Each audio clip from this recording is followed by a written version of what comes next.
saja ku tak sehebat matahari, tapi selalu ku coba tuh menghangatkanmu. Biar saja ku tak setegar batu karang, tapi selalu ku coba tuh melindungimu.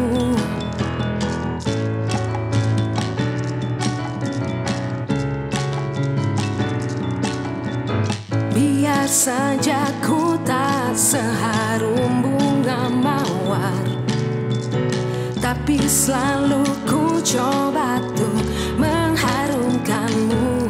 Oh, oh, biar saja ku tak seelok langit sore, tapi selalu ku coba tuh mengindahkanmu. Ku pertahankan kau demi kehormatan bangsa, ku pertahankan kau demi tumpah darah semua pahlawan-pahlawanku. Merah putih teruslah kau berkibar di ujung tiang tertinggi di Indonesiaku ini. Merah putih teruslah kau berkibar di ujung tiang tertinggi di Indonesiaku ini. Merah putih teruslah kau berkibar, ku akan selalu menjagamu. Oh, oh, oh, oh, oh,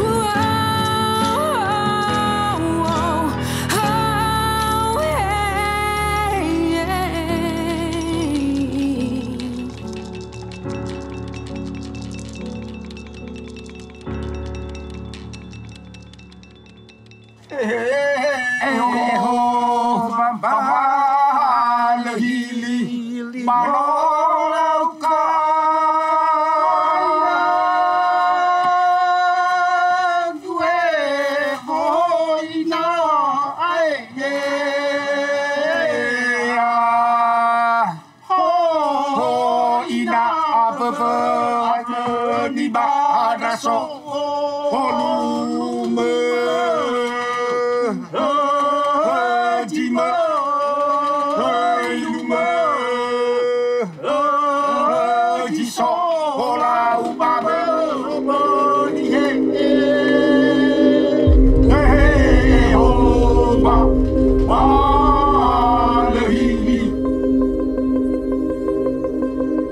Menurut mitos yang dapat dipercaya, bahwa zaman dahulu masih di Ora Hilifau. Tapi ini masih berbukit-bukit. Mereka mengambil kesepakatan atau orahua di Ora Hilifau untuk meratakan tempat ini. Ya, bagaimana cara supaya ini bisa dihuni? Dimulai dari sana itu untuk meratakannya karena di situ ada batang kayu yang dinamakan halabawa, begini besar. Jadi halabawa itu sekarang diganti namanya menjadi halabla. Nah, dari sana dimulai ujung desa ini. Di situ ditaruh 2 batang terbanting. Di situ diikat itu, diambil tali daripada tuban jalan sebesar jari kaki dan disambung-sambung supaya panjangnya nanti terus ke belakang di sana. Ya, inilah jurusan ini dan mulai dari sini sampai ke belakang.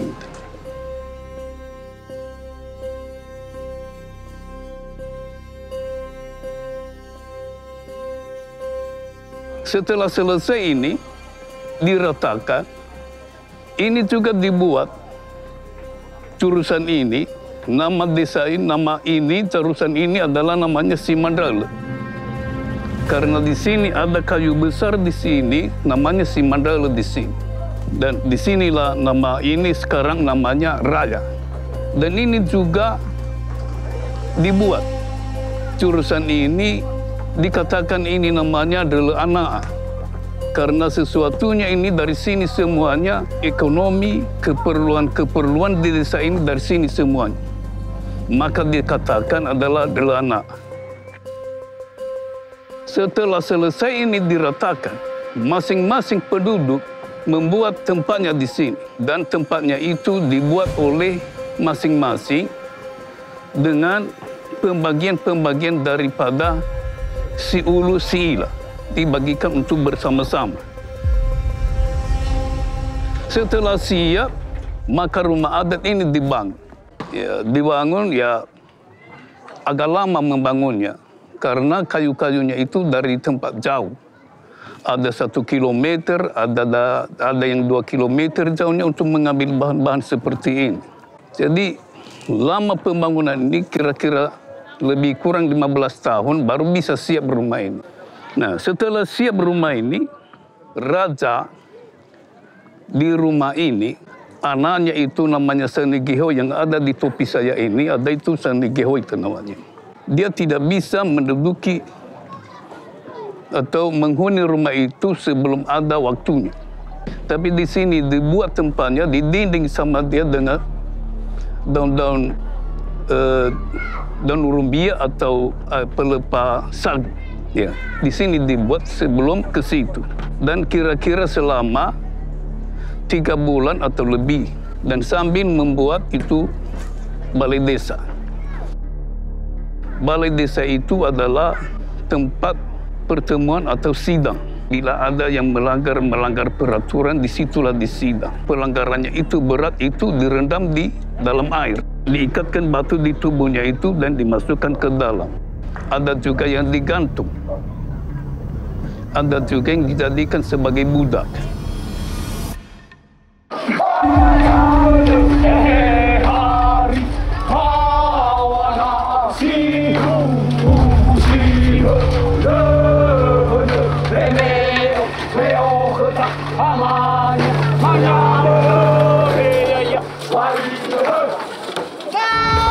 Ini adalah pusat desa ini. Di pusat desa ini ada yang diberikan benda-benda di situ. Benda-benda emas ditaruh di piring Cina. Dan ada itu 1 mangkok berisi minyak dan diisi dengan biji-biji emas. Nah, kalau mangkok minyak di dalam mangkok itu berkurang, berarti keberuntungan di desa ini adalah berkurang juga. Minyak yang di dalam mangkok itu naik, berarti ada keberuntungan di desa ini. Tapi kita tidak lihat, mungkin begitu juga sekarang itu situasinya, karena masih ada di dalam desa. Dan ini jalannya masuk ke sana, ini juga masuk ke sana, dan ini juga masuk ke sana. Ini sengaja dibuat ini, pertengahan ini. Ini ada maknanya itu. Jangan ke kanan atau jangan ke kiri itu. Sesuatu yang dibicarakan di dalam soal-soal apa saja, yang benar-benar saja, yang betul-betul sajalah bicarakan. Jangan berbohong, jangan berdusta, itu maksudnya itu. Makanya ini sebagai pusat. Habis memasang ini batu-batu itu diangkat itu. Ya, batu itu diangkat, itu diambil dari Sungai Batu Buaya. Itu Sungai Batu Buaya itu di sebelah barat Urahilifau di sana.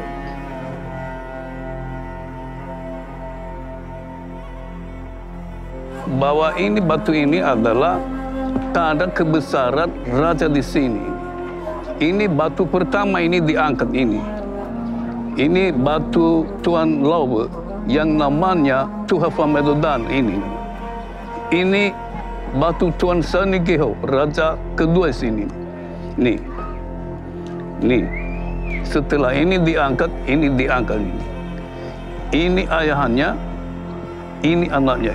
Makanya semua batu ini berarti ini mereka itu mempunyai tanda kebesaran bahwa di desa ini, di kampung ini ada kedudukannya. Tapi tidak semua hanya yang mempunyai kedudukan tinggi, hanya yang mempunyai wewenang untuk desa ini.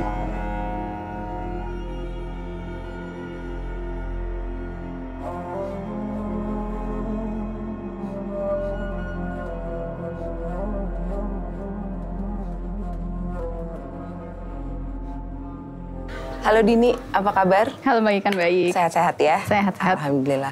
Oke Dini, aku akan langsung aja ngajak Dini ngobrol karena banyak yang pengen ditanyain seputaran dengan hal-hal arsitektural ya di Desa Bawo Mataluwo ini. Yang pertama yang aku pengen tanya itu adalah apa sih sesungguhnya konsep tata ruang yang ada di Desa Bawo Mataluwo ini?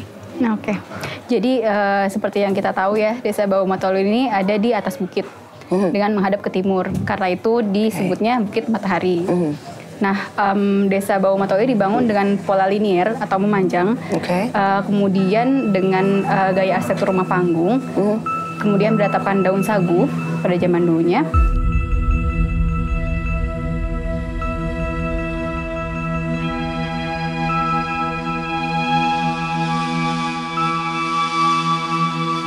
Kemudian kalau kita lihat dari samping itu bentuknya kerucut. Dari samping bentuknya kerucut, oke. Bentuknya kerucut. Zaman dulu itu tahun 1863 ada sebuah desa namanya Desa Orahili di bagian timur Bawo Mataluwo. Itu pada tahun 1863 desa itu dibakar saat ada Belanda menyerang. Penduduknya itu beberapa tahun kemudian pindah ke area Bawo Mataluwo yang sekarang dan mendirikan Bawo Mataluwo. Kemudian itu dimulai dengan peletakan batu pertama atau Fusonewali, kemudian persiapan sesembahan, kemudian baru Omo Sebua ini rumah raja ini dibangun, kemudian baru balai. Nah, untuk Omohada atau rumah penduduknya sendiri itu dibangun setelah Omo Sebua selesai. Jadi ini dulu yang dibikin nih, ya, yang lagi kita rumah raja dudukin dulu. Ini ya, betul. Bangunan paling besar yang ada di desa bangunan ini. Paling besar. Kemudian baru Omohada, rumah penduduk. Nah, untuk Omohada sendiri itu ditatanya itu secara berhadapan-hadapan dan bersebelahan. Nah, menariknya itu di sini Omohada yang bersebelahan ini di tengahnya itu ada tangga yang menuju ke ET. Jadi ET itu menghubungkan dua Omohada. Semacam connecting door seperti itu ya? Iya betul ya, kalau di hotel connecting door gitu ya. Nah, jadi uniknya itu di setiap Omohada ini ada pintu yang menyambung. Jadi kalau misalnya bagikan masuk dari Omohada ujung ke ujungnya itu bagian tuh bisa lewat dalam rumahnya. Nggak usah keluar dari rumahnya, itu bisa nyambung terus. Betul. Gitu. Jadi itu ternyata zaman dulu itu juga dibuat sebagai seperti pertahanan terhadap musuh. Jadi kalau ada musuh datang, penduduk bisa masuk ke rumah kemudian bisa bersembunyi. Pengen tanyain karena ini cukup menarik menurut aku, itu adalah aku dengar rumah-rumah di sini di Bawo Mataluwo ini atau mungkin juga di Nias secara keseluruhan itu katanya arsitekturnya itu anti gempa. Iya betul. Jadi kalau kita lihat di sini ini tuh Omohada dan Omo Sebua, rumah raja ini terdiri dari 3 struktur.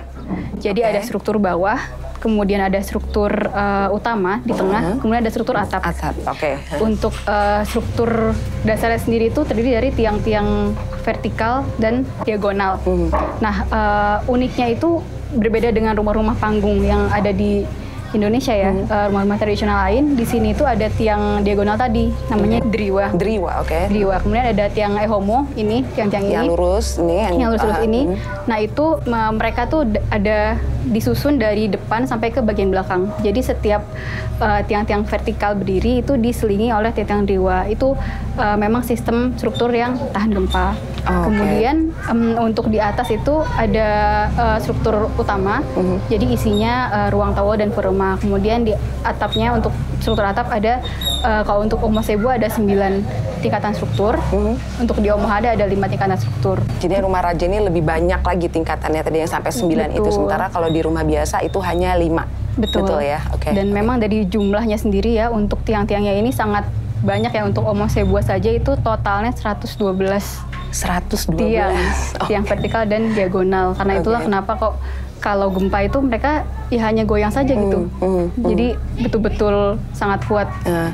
Ada hubungannya nggak sih sama tadi yang Dini sempat cerita ya soal bahwa tiap rumah di sini tuh ada pintu yang terhubung. Apakah itu juga bagian dari struktur untuk mendukung anti gempanya itu tadi? Iya betul, karena ditata secara berhimpitan gitu. Jadi setiap rumah ini menopang rumah lainnya. Saling gitu. mensupport gitu ya. Jadi kalau sampai ada gempa tidak akan ada kerusakan yang terlalu besar seperti betul, itu ya. Oke. Nah, ada nggak sih ciri-ciri khusus dari rumah-rumah di sini yang membedakan rumah di Nias atau di Bawah Mata Luo ini dengan rumah-rumah daerah di bagian Indonesia yang lain gitu? Untuk ciri khasnya sebenarnya kita bisa lihat dari bagian bawah ya, kolom-kolom penyangga tadi itu tidak ada di bagian Indonesia lain gitu. Khusus hanya ada di sini bentuk seperti itu? Betul, untuk yang tiang-tiang dewa tadi. Kemudian juga untuk bagian depannya kalau kita lihat ada yang seperti jendela, itu namanya zara-zara.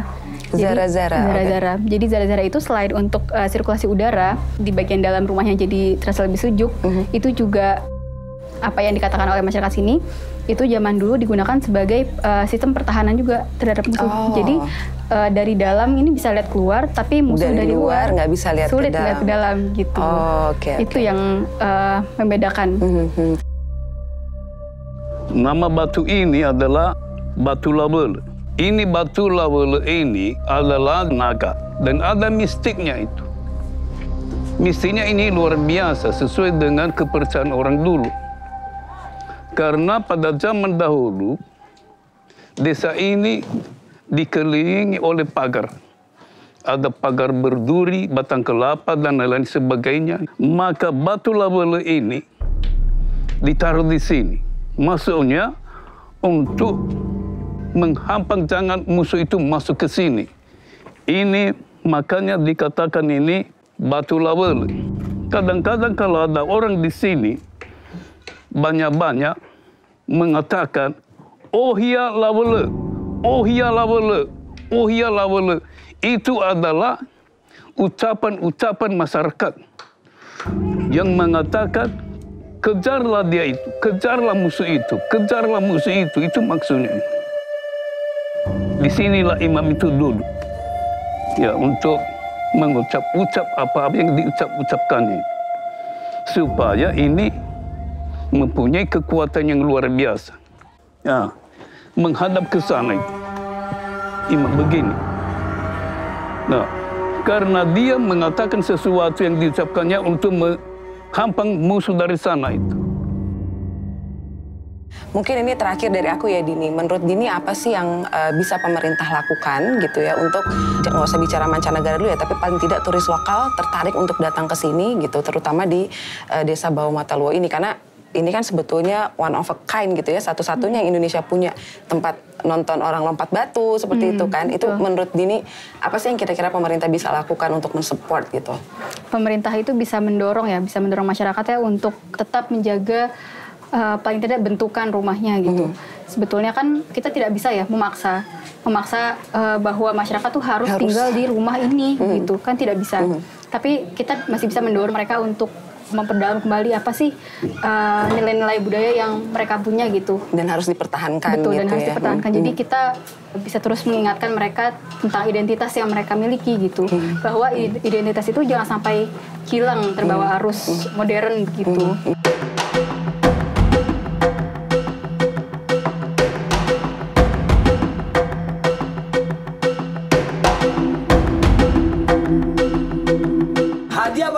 Fanari ni funa. Fanari na sodome. Bavani mato. Hadia bora wala falua wanari moyo. Baba malua. Oh hito. Hadia bora hagwa fakhe na uk. Mau ila mano manaria de hadia bora. Teful fakhita. Falta baca sua me alua kovasa tachuako vanari bavane maltome meso dome tachua da mifu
Ya Ahobu, saya Olivia Fau. Sebagai anak daerah yang besar di Nia Selatan, saya sangat mencintai budaya dan juga adat istiadat yang ada di Nia Selatan. Sebagai salah satu bentuk kecintaan saya, sejak kecil saya sangat senang menari, khususnya menarikan tarian adat dari Nia Selatan. Hal itulah yang menjadi motivasi terbesar saya untuk mendaftar dan mengikuti seleksi pemilihan duta wisata hingga akhirnya terpilih, karena saya ingin menunjukkan bahwa setiap anak daerah memiliki banyak kesempatan untuk bisa maju memperkenalkan budaya yang ada di daerah mereka.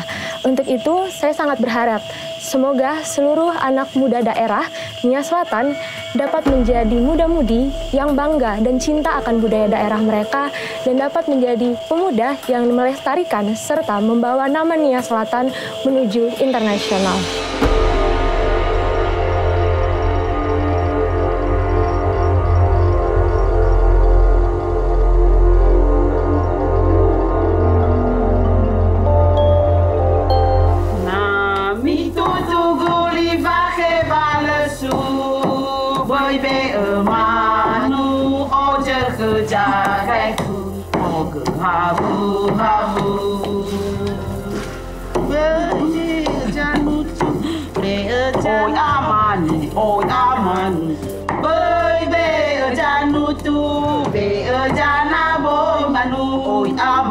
Oi amanu, vai luvanu tu, vai love ajuju. Oi amanu, kamu. Nami tu guli pakai balesu, bebe amanu, oje kejagai tu, kau abu.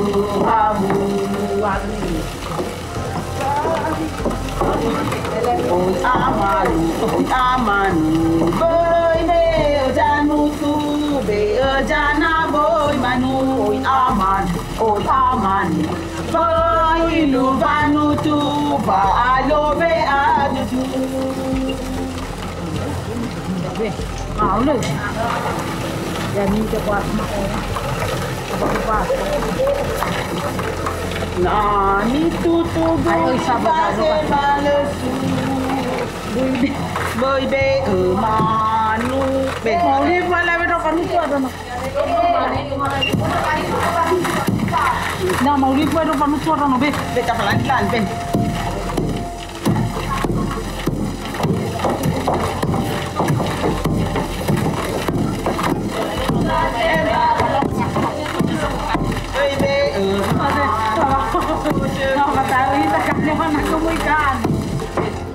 Kami gitu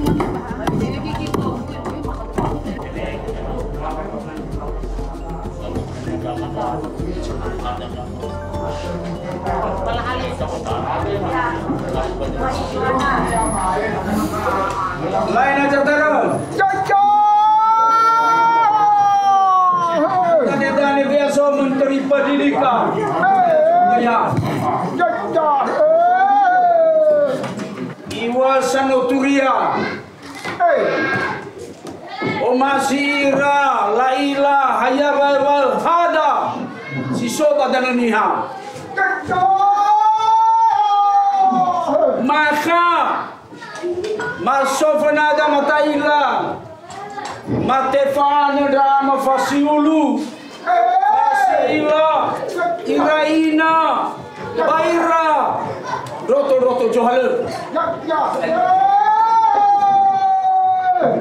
Ba Mateo Ligai Lalahalewa Oli Hada Hewa Eba Kotaluania Sohada Bari Yotarai. Ya, Bu Anis, ini kan Ibu merupakan salah satu pemilik rumah yang masih beratapkan daun sagu. Iya, Bu. Nah, untuk di Desa Bawah Matalo ini ada berapa sih yang atapnya masih daun sagu? Kalau sekarang kira-kira tinggal 3-4 rumah lagi lah ya yang masih mempertahankan daun sagu. Itu apa Bu alasan Ibu tetap mempertahankan atapnya ini masih atap daun sagu? Kan sekarang sudah sulit ya untuk mendapatkan materialnya gitu. Pertama ya, kalau daun sagu ini masih kita pertahankan karena suasana di dalam rumah ini jauh lebih nyaman, dingin, terutama kalau musim panas. Kemarau kita lebih nyaman lah di rumah, lebih adem gitu. Kalau untuk atapnya ini, Ibu berapa tahun sekali Bu mengganti atap daun sagu ini? Kira-kira 5 tahun sampai 10 tahun ya. 5 sampai 10 tahun. Tergantung kualitas daun sagunya juga. Berarti Ibu mendapatkannya dari desa lain atau? Kalau dulu kita bisa produksi sendiri. Sekarang kan sudah banyak berkurang daun sagu di sekeliling kampung kita ini. Jadi mau nggak mau terpaksa kita datangkan dari daerah lain. Seberapa mahal sih Bu harganya Bu untuk daun sagu? Maksudnya kalau atap seng kan mungkin agak lebih mudah ya didapatkan gitu. Kalau harganya ya Bu ya, kalau harga sih masih ekonomis ya, masih per bijinya itu masih murah lah, nggak sampai 100.000. Berarti kedepannya juga Ibu tetap ingin mempertahankan ya Bu ya untuk material ini, maksudnya sebisa mungkin gitu ya? Iya, sebisa mungkin kita bisa pertahankan Bu, tapi ya tergantung juga kedepannya kalau memang masih bisa kita pertahankan, karena kan kita lihat situasi kayunya juga. Kalau memang kayunya sudah memang harus dirombak, terpaksa kita ganti dengan atap seng. Tapi kayu itu sebenarnya ini sudah pernah diganti belum Bu? Atau kapan terakhir ini material yang diganti? Bagian depan rumah ini belum pernah ada yang dirombak Bu. Sudah ada 100 tahun lah ya. 100 tahun? Berarti belum pernah dirombak. Semenjak kakek buyut? Semenjak kakek buyut, iya. Belum pernah ada yang dirombak.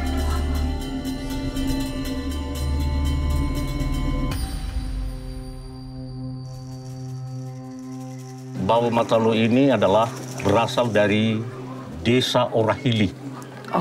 Yang sekarang dinamakan Desa Orahili, Orahili Fau. Pada zaman itu, kolonial Belanda melakukan peperangan untuk menguasai Indonesia, termasuk Kepulauan Nias. Di Kepulauan Nias, selalu yang melakukan perlawanan itu dari Desa Orahili. Dan Desa Orahili dibuktikan tidak pernah bisa ditaklukkan oleh kolonial Belanda. Dan pada zaman itu, raja pada waktu itu walaupun berganti generasi, terakhir raja adalah Laheluu. Dan itu sudah dinamakan salah satu raja yang tidak bisa ditaklukkan oleh Belanda. Oke, baik Pak. Seperti yang kita tahu, Desa Bawah Mataluo ini dinobatkan sebagai salah satu World of Heritage dari UNESCO. Bapak bisa ceritakan nggak Pak sedikit bagaimana atau kiat-kiat apa yang Bapak dan juga leluhur lakukan untuk menjaga keaslian adat istiadat yang ada di desa ini? Perlu klarifikasi ya, bahwa Bawah Mataluo belum menjadi Desa World of Heritage dari UNESCO. Baru usulan. Oke, baik. Dan sedang kita usulkan Bawah Mataluo baru menjadi cagar budaya nasional. Cagar budaya nasional. Oke, baik. Nah sekarang saya sebagai kepala desa sekaligus juga salah satu pengetua adat di desa ini sedang kami galakan bergandeng tangan si Ulu si Ilah dan seluruh warga desa Bawah Mataluo. Kami dari warga desa Bawah Mataluo itu selalu mengupayakan bagaimana melestarikan adat dan budaya yang ada di desa Bawah Mataluo yang dari leluhur kami turun-temurun. Sehingga tahun ini saya memberanikan diri melakukan satu event yaitu festival dan pagelaran budaya di Desember ini. Itulah salah satu upaya saya sehingga meregenerasi dari anak-anak usia dini untuk tetap memperhatikan dan melestarikan budaya seperti itu yang saya lakukan. Baik.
Asese iwa ya bagamedola ramanda funa au hanoro niluluwa heya au hanoro niluluwa so alisi tavadaya daya bulu eta favorolo ligo semanese tori huma sakhi waji saratada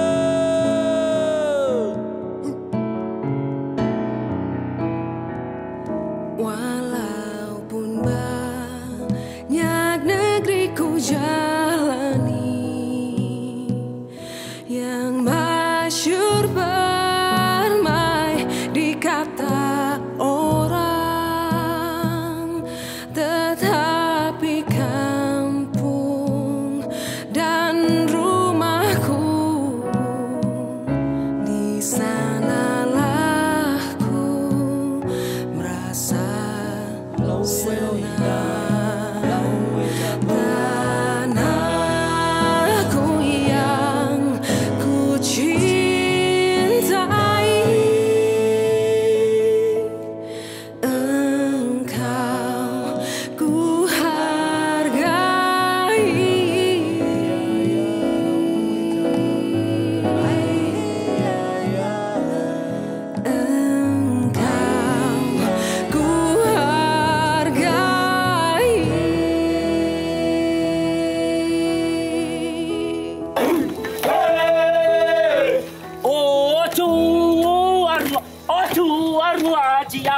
phao. Iha cơ ha cơ, iha cơ ha cơ lơ bơ bơ. Lo bắt chua, bay ra lên. Ôi ya. Belanda dia walang yad. Belanda dia walang no. Nida fama ya usali. Nida fama ya umo. Fau khanya di siwa moton. Fau khanya di siwa ngaroro. Ihala da kumalo. Me fakhaya nang sila borota. Me fagya nang sila daya-daya. Yaya nang simane leuble. Yaya nang simane habula. Me aboto jika rudangi.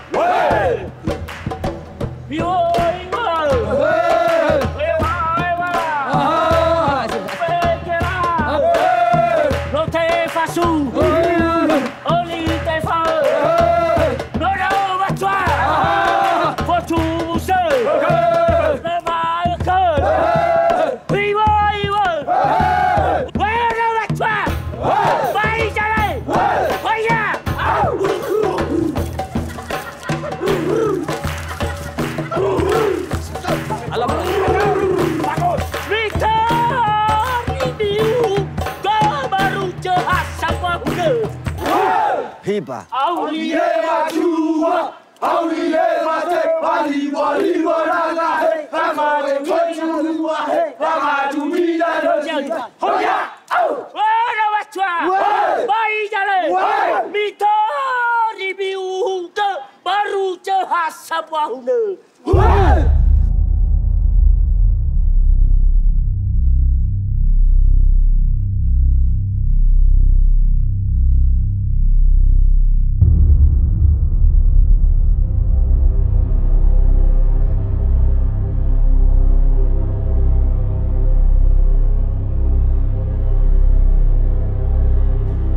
Yaho Bu Pak. Yaho Bu.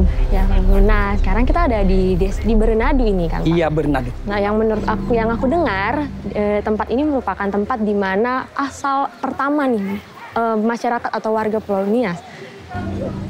Kalau asal usul masyarakat Kepulauan Nias ini asalnya. Oh Desa Bernadu ini atau Desa Sifalagom. Jadi menurut cerita nenek kita atau kakek-kakek kita di sini, Hia ini dulu yang diturunkan dari langit. Ya, yang diturunkan dari langit. Yang menurunkannya adalah Langi Sagoro atau Daulu Furwijaya. Ya, setelah diturunkan sampai ke bumi Nias ini, Tuan Hia ini segala macam keperluannya setiap hari. Osalinadu, tempat ibadahnya. Rumahnya, segala macam lah. Sudah ikut bersama diturunkan dari langit oleh, ikut sama dia yang diturunkan oleh Daulu Furwijaya. Setelah sampai ke bumi Nias ini, ya, tidak ada orang karena dia sedih. Oh bagaimana lah ini. Makanya diundang angin yang kencang hingga dia ambil dahinya. Dati, ya. Hingga diperasnya, diminta kepada Allahnya atau Tuhannya, ya diminta hingga menjadi orang. Makanya diberikan nama adalah Sirau. Ya, jadi orang ini adalah perempuan. Ya, setelah hari demi hari sampai bulan ke bulan, tahun ke tahun hingga besar. Setelah sampai bisa kawin, makanya diambilnya sebagai istri Tuan Hia ini. Yang ini batu apa ini? Ada batu di dalam ini. Batu yang sudah berlobang tengahnya. Dulu kalau mengambil batu seperti kepala orang, mengambil anak-anak sebagai binu, harus orang yang mau mengambil itu atau harus bersandar di sini. Kedua, ada lagi tempat penjemuran emas. Ada di sana, itu batunya. Penjemuran emas kakek Tuan Hia itu. Jadi ini dulu adalah tempat ibadahnya. Osalinadu. Osalinadu ya. Ini Osalinadu, ya. Di sini diambil semua keputusan. Apa keputusan yang bisa dilaksanakan di lingkungan Berenadu ini, di situ di sidang. Ya, da afif behe tua dahia nono dahia sida siwa. Ya. Jadi da asisa ya. Ini adalah anak kedua dari tua dahia. Ya, Behu Mele yang pindah ke Teluk Dalam. Behu ini 3 buah, 1, 2, 3. Ya. Anak kedua dari Chua Dahia sebagai asal usul kakek orang Nias yang ada di Berenadu. Jadi termasuk kakak ya. Marga apa kakak? Marga Fau. Marfau. Fau ini keturunan dari Mele. Ya, ini tanda pengenal sebagai Tuan Mele ada di sini dulu. Berarti disinilah kakek moyang saya gitu. Iya ya. Ya. Iya, ini dia. Iya.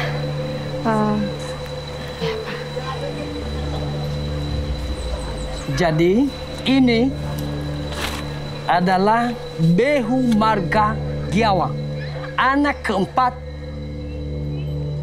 dari keturunan Tua Dahia. Ini behunya sampai kemari di sini. Ya, ini gedaknya. Da Behu Giawa. Giawa. Dua da Giawa.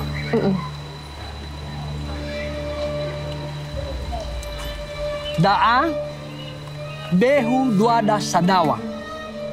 Anak ketiga. Ya.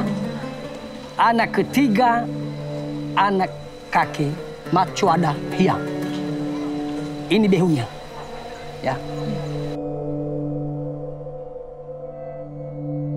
Da'a anak keempat. Da'a Behu Duada Farum. Da'a penagawinannya. Ya. Dulu ada tengkorak. Ada tengkorak di dalam itu sebagai Hege Duada Farum. Ada di dalam itu dulu. Ini Behu Nono Duadahia nomor 1. Da Sotoinia adalah Telang Banua. Ya.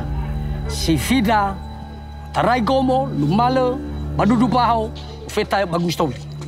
Dan ini foto Behura. Ini Pak. Da'a Irugi Da'a Behu Jebua. Ono nomor 7. Nomor 7 ke Dahia. Ya. Perpindahan Da'a Finda Manurahili Baji Falagwade to Bade Tehesi, Abo to Bada, Lumalis to Baji 2 ori, Aif Baji 2 ori, Lumale Yeu, Badu Meri. Bagus Toli. Daya perpecahan Mado Jebua Ofeta Bagus Toli. Yo tarai Da'a Ofeta Bada Da'a ni fotoi Behu Duada Tohulu. Hulu Beredanu. Anak pertama Ono Siahe Joadahia. Ni fotoi Hulu Beredanu. Ya gifana gabinannya si Sobadalu nomor. Dafun. Kunyana sa dafun. Da'i rugi ke hulu nomor gini. Da'a kedua ada Laia. Ono nomor 8. Irugi Da'a. Da ono nomor 8 ke Nono Joadahia Badunia. Ini adalah Laia. Batas Da'a ke Halawa. Ono nomor siwa. Ini asli mefuna Tohalawa. Ewa aina ya Da'a lamani Halawa. Jadi ini mefuna Tohalawa. Da ono nomor siwa. Ofeta saya juga. Jadi Da'a saya tengah behu baru dah semisi. Ono Jafri. Hanya sampai.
Apa sih yang bikin Bli Rizal tertarik untuk menggeluti surfing? Apakah karena tinggalnya tuh dari kecil di Bali, di pulau yang pantainya banyak, ombaknya bagus, atau mungkin ada turunan dari keluarga sebagai surfer juga atau gimana?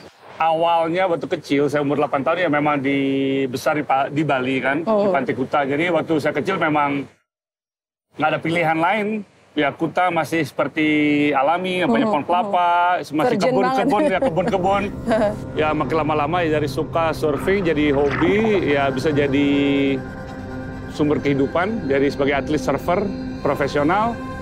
Dan surfing juga sebagai seperti agama ya. Dan kalau kita nggak ke pantai sehari itu udah pusing rasanya tuh gimana. Dan ada seperti kayak meditasi gitu, jadi biarpun di rumah ada masalah banyak, pusing apa, kita surfing ke pantai semua lepas, bebas dan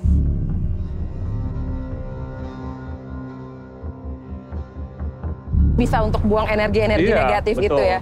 Luar biasa. Ini sebenarnya satu pencerahan juga kalau buat aku pribadi ya. Tidak pernah terpikir bahwa surfing yang kalau di mata aku nih ngelihatnya tuh olahraga yang cukup ekstrim, menantang, susah udah pasti di kepala aku. Nah, sekarang aku mau ke Farun juga ya. So, how do you see about this lifestyle? Kalau tadi sudah disebutkan gitu ya, sudah sampai keliling dunia, bisa menghidupi. Do you want to be like your father? Yeah, he's a big inspiration. Jadi saya mau sama seperti Bapak, keliling dunia, jadi professional surfer. Alright. We hope to see that soon.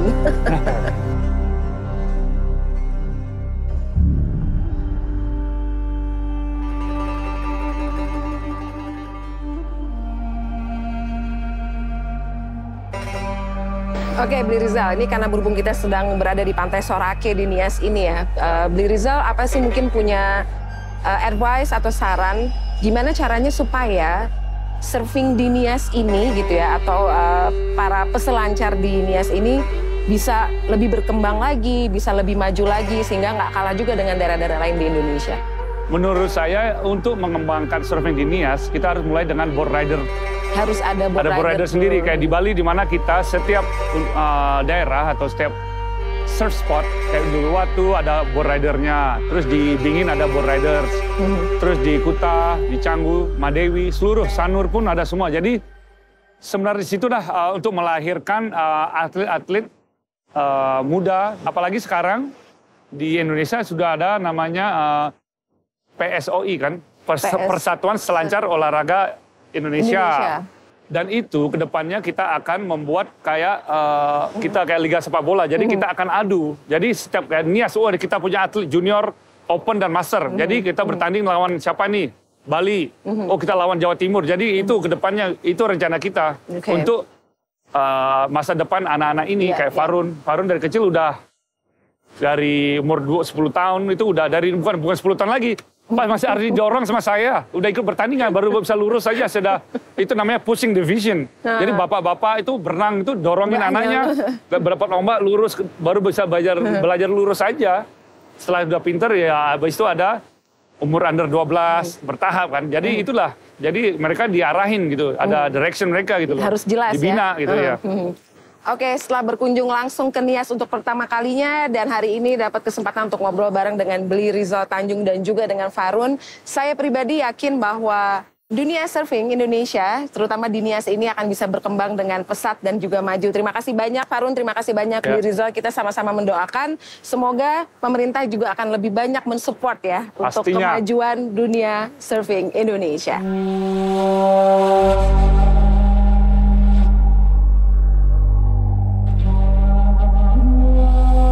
Perkenalkan, nama saya Herbert, umur saya 21 tahun. Ini adik saya Kevin, ini sepupu saya Lorena. Kita udah mulai surfing mulai umur, kalau saya 10 tahun. Kalau Kevin? Kalau saya sih 7 tahun. Saya umur mulainya 12 tahun. Kita main surfing melihat bule-bule dari mancanegara datang ke sini, kok mereka bisa ya? Saya pertama surfing dikenalin sama bapak. Bapak ngajari saya, yang dimana awalnya itu saya nggak bisa berenang. Jadi Sambil belajar surfing, saya juga diajari berenang. Kalau saya belajar juga sama om saya, yaitu Om Irawan Wau. Dia mengajari saya sejak umur 7 tahun. Dia memberitahu bagaimana cara mengambil ombak yang bagus, dapat posisi yang bagus dalam mengambil ombak. Bapak saya ngotot ngajari saya surfing itu karena bapak kadang khawatir saya suka kan jalan jauh. Jadi bapak ajari saya berenang. Biar kalau kita jalan sama teman nggak ada kejadian yang nggak diinginkan. Terus kan kalau surfing itu buat kita jumpa banyak orang. Nah kalau kita jumpa banyak orang tuh kan kita dapat koneksi, mau itu koneksi supaya dapat meniti karir ke depan maupun belajar bahasa Inggris. Tapi kebanyakan sih dari yang pendatang dari Nias itu orang Brazil sama Australia. Soalnya ombak kita di sini kan udah terkenal juga kan di dunia. Kalau nggak salah ranking 3 ya dari dunia. Walaupun pada awalnya itu saya udah nggak mau surfing lagi karena trauma, kadang tenggelam kan terus digulung ombak sampai hidung saya patah. Udahlah, bapak bilang ya udah nggak apa-apa, jatuh kan bangun lagi. Hidup kadang nggak mulus ya, jadi semangat aja. Terus papan saya ini juga yang diberi juga. Dengan papan adik saya juga nanti si Kevin juga, itu papan saya juga yang dikasih juga. Yang mana kita juga kan di sini nggak ada yang jualan papan ya, harus kita order dulu di Bali gitu. Terus kalau ada teman yang titip papannya, ya kita beruntung lah kalau pendatang dari luar negeri ya, kalau bule-bule gitu kita respect kita samanya ya. Kita kasih dia ombak yang bagus, terus kita ngajak dia kemana-mana, hingga pada akhirnya dia suka dengan kita, terus hingga pada akhirnya papan juga dikasih ya. Kalau papan sih yang dikasih bule dari luar negeri. Seperti papan saya ini yang dikasih orang Australia, namanya Jordi. Dia kasih kepada saya supaya saya termotivasi surfing lagi agar tidak berhenti. Kalau biasanya kalau papan ini kalau patah susah mencari fiber gelasnya, karena soalnya di Nias ini mahal fiber gelasnya, harus dipesan lagi di luar. Harapan saya yaitu pengen ikut PON, kan Liga Surfing kan udah termasuk di KONI kan. Terus pengen ikut kan 2024 PON tersebut akan diselenggarakan di Sumatera. Harapan saya semoga Nias Selatan juga dapat ikut turut mengikuti PON tersebut. Di Indonesia banyak young talent seperti saya. Jadi saya pengen pemerintah mendukung talentnya semua di sini.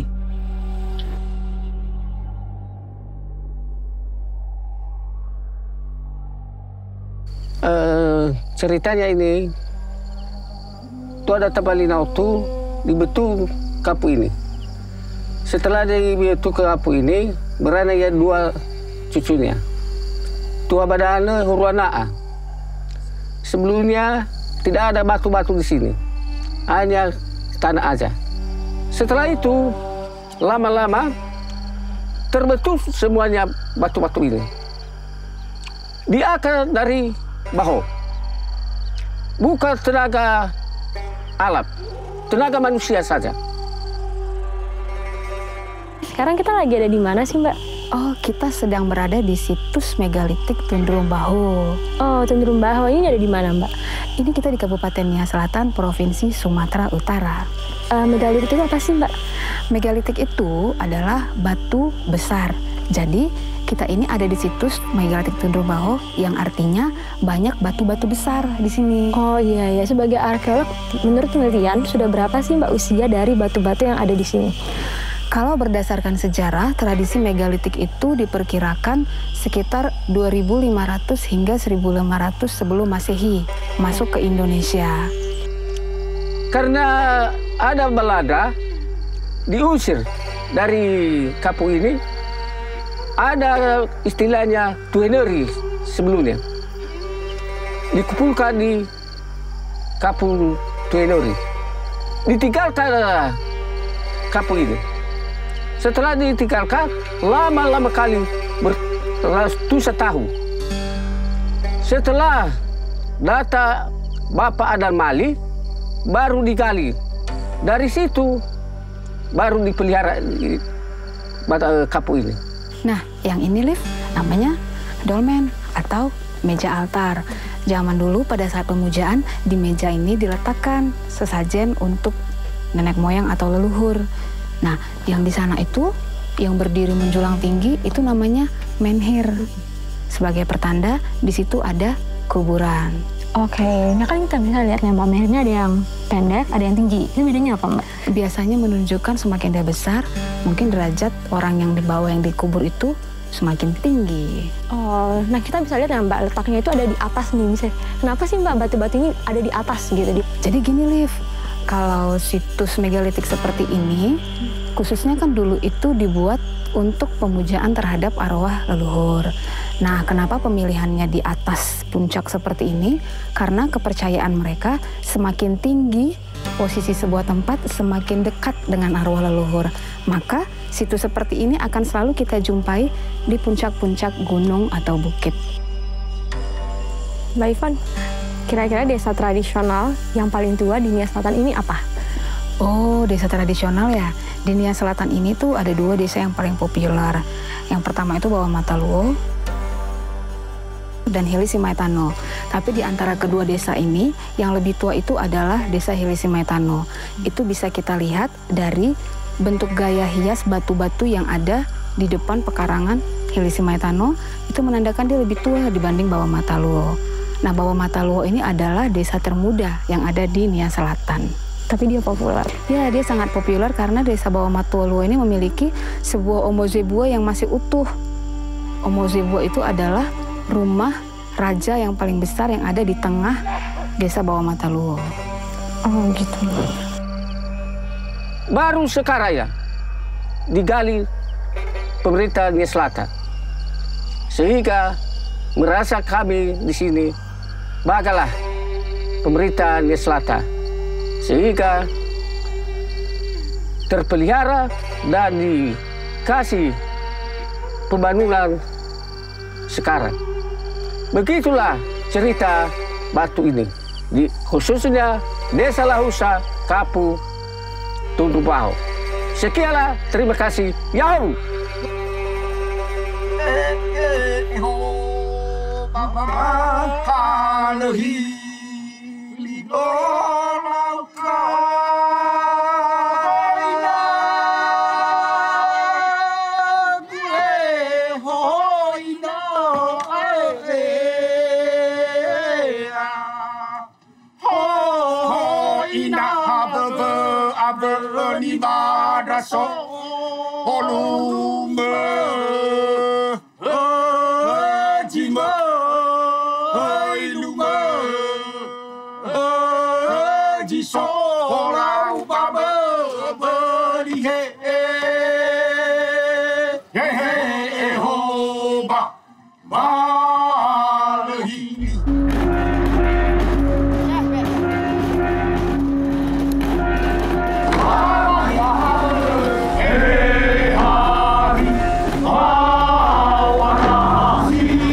Aman hanya berhaya wali Dari ubah kenapa saradana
Puli Banua Moroi Bapa Mata Harimau.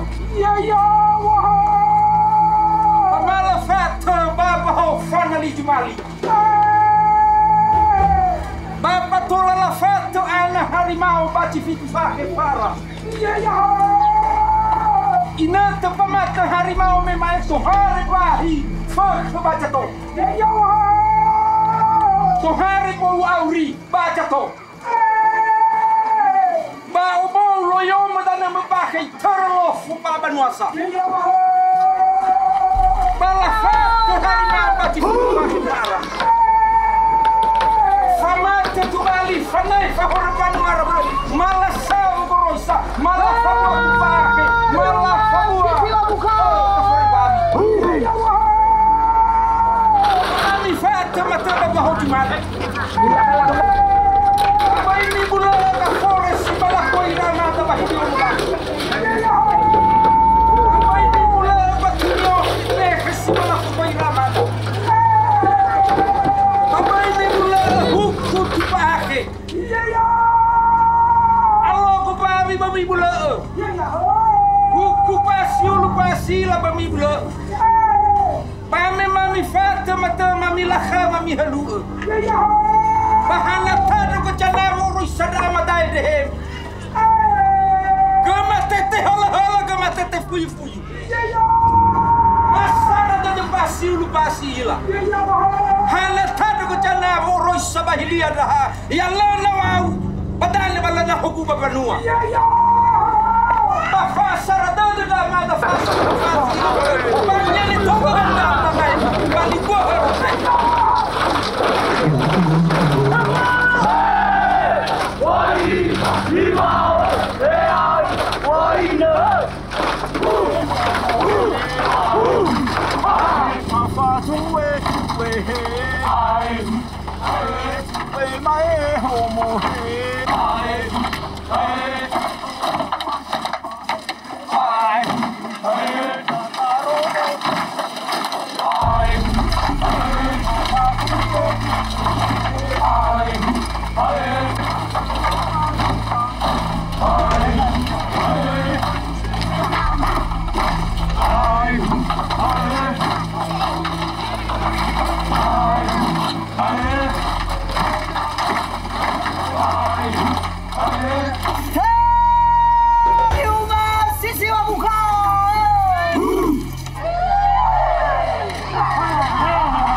Sini nih.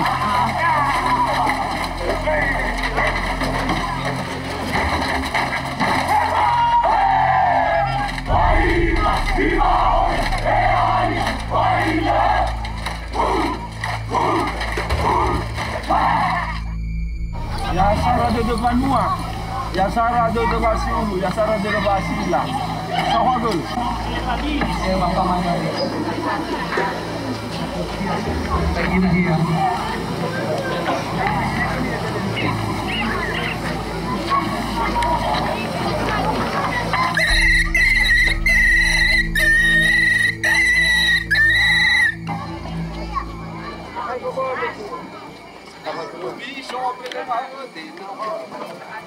Ayah si mai sele gua ali si gua namai.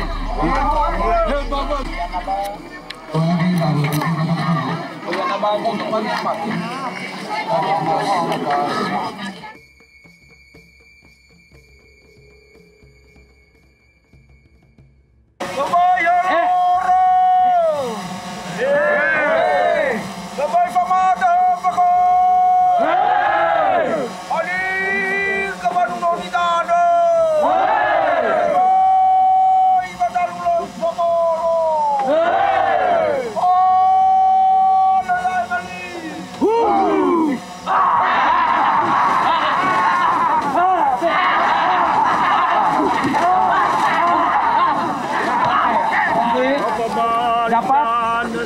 Belum.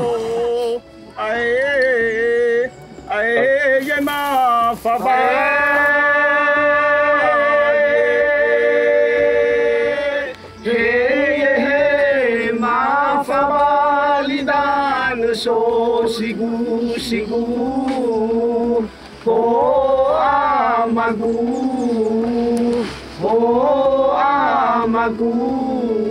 paparoy tanda sona ai yema fare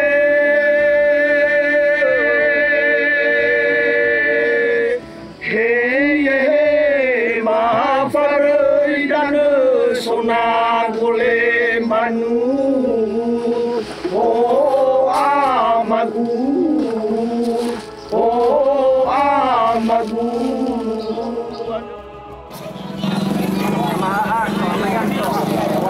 Amayanto. Amayanto. Amayanto instrumen. Lihat ke Jamia sih.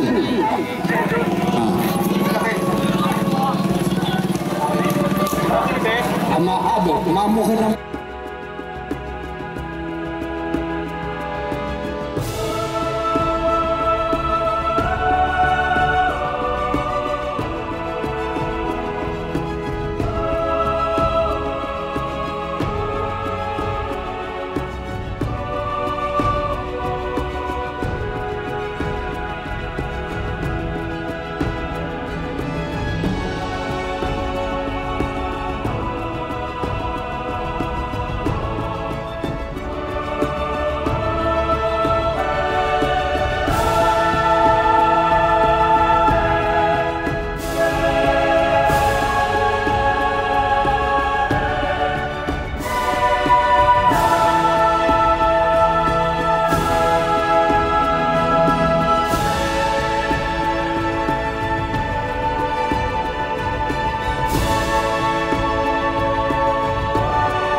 Ini adalah rai. Rai ini adalah atau mahkota. Itu tidak sembarangan dipakai oleh semua warga. Rai bentuk ini adalah rai seorang si ulu. Si ulu dalam arti yang sudah menyelesaikan semua acara atau upacara kebangsawanan. Inilah dia rai Ji Ulu. Dulu ini terbuat dari emas atau mahkota dari kebangsawanan. Ini adalah kalabubu atau kalung. Kalabubu ini dipakai tidak sembarangan orang memakai dan boleh memakai semua orang. Hanya saja ketika dia pakai itu ada fungsinya. Karena dulu sering ada peperangan.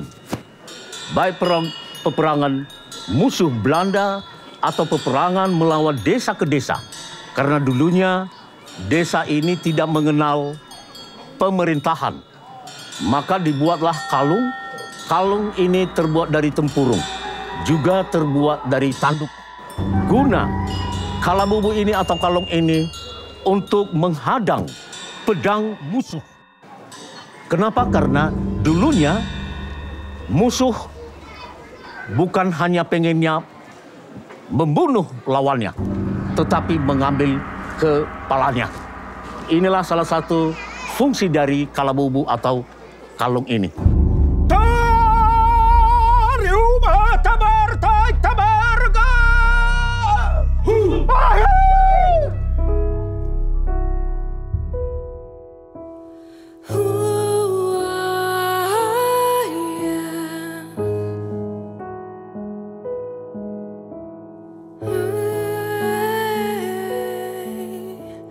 Satu nusa, satu bangsa, satu bahasa kita, tanah air pasti jaya untuk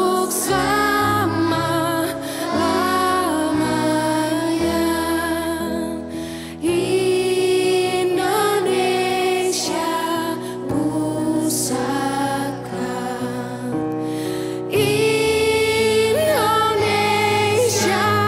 tercinta, nusa bangsa dan bahasa kita bela bersama.